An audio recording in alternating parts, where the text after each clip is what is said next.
Now we're with Duron Jackson. He works in a number of media, including video, and in a moment, you'll see how he works it into his artistic expression of concern over issues like mass incarceration and gentrification. And as a BRIC Media Fellow, he's working on a project called AfroRising.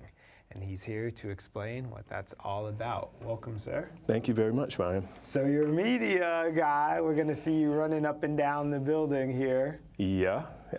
So explain AfroRising. Well, AfroRising is a multimedia project that discusses the intersections of mass incarceration and gentrification. Basically, what we're talking about is the spatializing blackness and how gentrification or how mass incarceration creates this displacement of people, and is replaced by other people. Gentrification. People they kind of think about it in racial terms, right. But it's so much more complex than that. And when you think about how sentencing laws and how broken windows, right. Quality of life laws affect the communities that are now being massively gentrified, aggressively gentrified, not just here in Brooklyn. My project focuses on Bed-Stuy just because, that's where my heart is. Yeah. But I'm from Harlem, and you think about populations of people in Harlem. You think about the South Bronx, which is now being, it's now very cool to live in the South Bronx. When I was growing up, the South Bronx was pretty blighted. Yeah. And Brownsville and East New York, right. All these places, there are maybe 5 neighborhoods in New York City that populate that predominantly populate our jails here in New York, Rikers. Right, entire industries. Exactly. So a lot of us, and even since the day one of this show, feel like maybe we've exhausted the conversation on gentrification because we've had it 8 different ways from Sunday and talked about the neighborhoods changing, who's coming, who's going. But draw the line for me from gentrification to the prison industrial complex and mass incarceration. Well, what I'm really interested in is creating a discourse around how laws are used to displace communities of color predominantly, and the vacuum it creates in communities. I think that people kind of think that gentrification just happens, right. But it is a plan. It's very calculated by cities, by not just a guy sitting around stroking his hairless cat saying "Mahaha, I'm taking care of this." Yeah, or businesses, business concerns. Quite frankly, when you think about how aggressively gentrification is happening, right.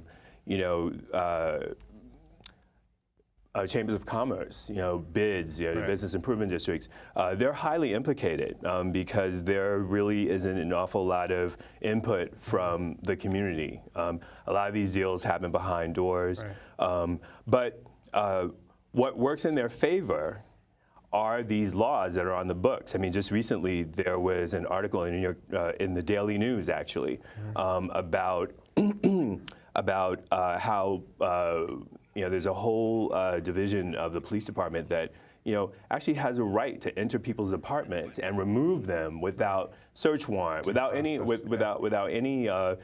cause. And that's happening all over the city. And when you look at the map of where that's happening, it's really happening in these communities that are really directly being aggressively gentrified. And and that really, you think about how that is really controlling the displacement of people and the spatialization of blackness. How we're spatializing black men and women. Let's not forget women as well. We're removing them from the communities and we're placing them in in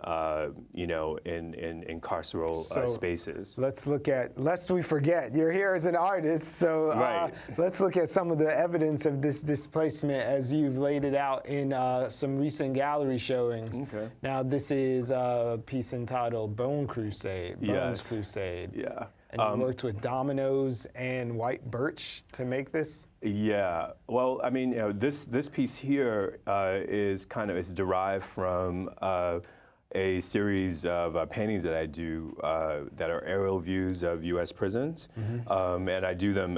You may have them and have a. I know we have one from Rikers that you did some mixed media work on as well. Right. That piece was.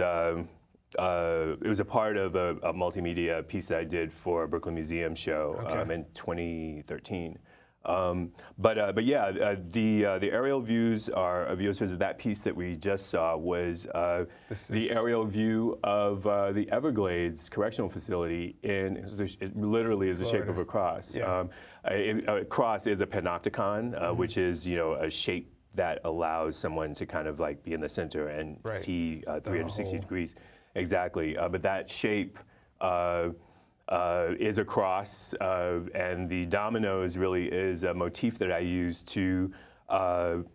It's kind of like visualizing data. The dots, the black dot is kind of like a signifier of a black body surrounded by whiteness. Okay, you've stolen my question because I saw a lot of these dominoes as a motif that kept coming up. I was like, what's your domino thing? Right, and then the black dominoes is the white. White pip. Gentrifying force? Well, the white pip surrounded by blackness, which really, I mean, when you think about the world today, I mean, Europe is a very small place, and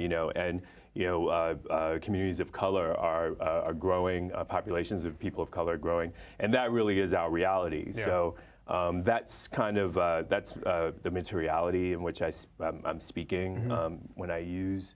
Those materials. So let's go to, guys, one of the Rikers where you can see, this is very cool, and you can see the dominoes at play there. Right. This is the Ruminations